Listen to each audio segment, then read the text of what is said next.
The invitation arrived in a plain white envelope, slipped beneath the break room door just as Maria Alvarez was closing her shift. Her feet ached, her back throbbed from long hours standing on concrete, and her hands still smelled faintly of yeast and dish soap. She wasn't expecting anything. Life rarely gave her surprises, unless you counted the 2 pink lines on a test 5 months ago. She stared at the envelope with trembling fingers. Her name was printed neatly on the front. No mistake. It was for her. She opened it slowly, careful not to rip it. She blinked. Read it again. Evelyn International, the very company where she worked mornings in the cafeteria, baking muffins, brewing coffee, wiping tables no one cared to look at. The company that paid just enough to cover rent and baby vitamins, but never enough to think past tomorrow. A gala? With gowns and violin music and food you couldn't pronounce? And her? Maria sat down hard on a metal stool. Her heart pounded. Her baby kicked softly inside her. This had to be a mistake. But the envelope was real. The invite was real. And a small, fragile voice in her heart whispered, why not believe it could be true? Just once? But her mother had once worked as a seamstress and left behind a box of carefully folded clothes. Among them was a cream-colored gown, elegant but old, yellowed slightly with age, delicate lace along the sleeves. Maria spent her next 2 nights letting it out, adjusting the waistline to fit her growing belly. She polished her mother's worn heels, and with trembling hands, she pinned her hair up with a single pearl clip. When she looked at herself in the mirror that night, she didn't see the girl who cleaned behind ovens. She saw someone worthy of being seen. Someone who belonged, just maybe, for one night. The ballroom at Everland Tower shimmered with gold and crystal. Floor-to-ceiling windows overlooked the city skyline, and a grand chandelier hung like a frozen star above the marble floor. People turned when she entered. Some stifled gasps. Others whispered. Maria walked slowly, her head high, one hand gently supporting the round curve of her belly. She didn't see the cluster of young executives at the bar, laughing into their champagne flutes. She didn't hear one of them say, "Oh my God." She actually came. Because to them, she had been the punchline. The poor cafeteria girl someone jokingly invited through a mistakenly sent email. No one thought she'd show up. Certainly not pregnant. Certainly not glowing like she owned the room.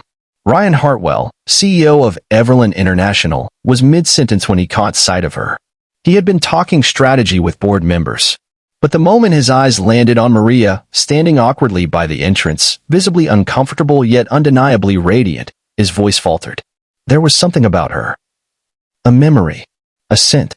A feeling he couldn't name. He excused himself. Walked over. She turned to look at him confused, cautious. "Miss Alvarez?" he asked gently. "Yes," she said, voice soft. "I'm Ryan." He paused. "I didn't know you were coming." She blinked. "I was invited."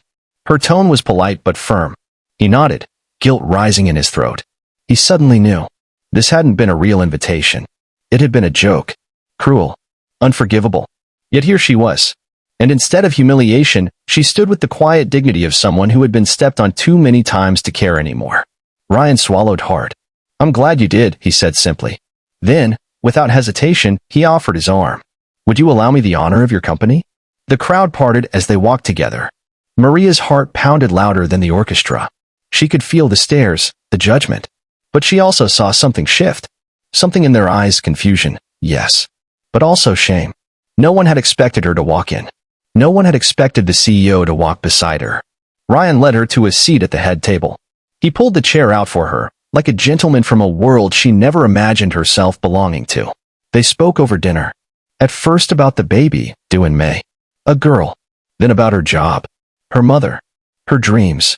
She told him about wanting to study early childhood education, how she loved reading stories aloud to children when she volunteered at the shelter, how the muffins she baked were her late mother's recipe.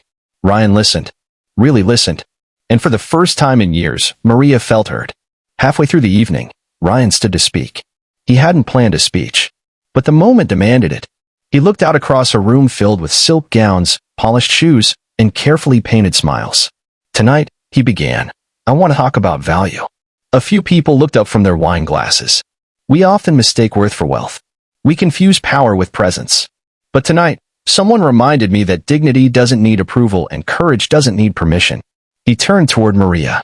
She walked into this room not knowing she was a joke. And in doing so, she revealed the joke was on us.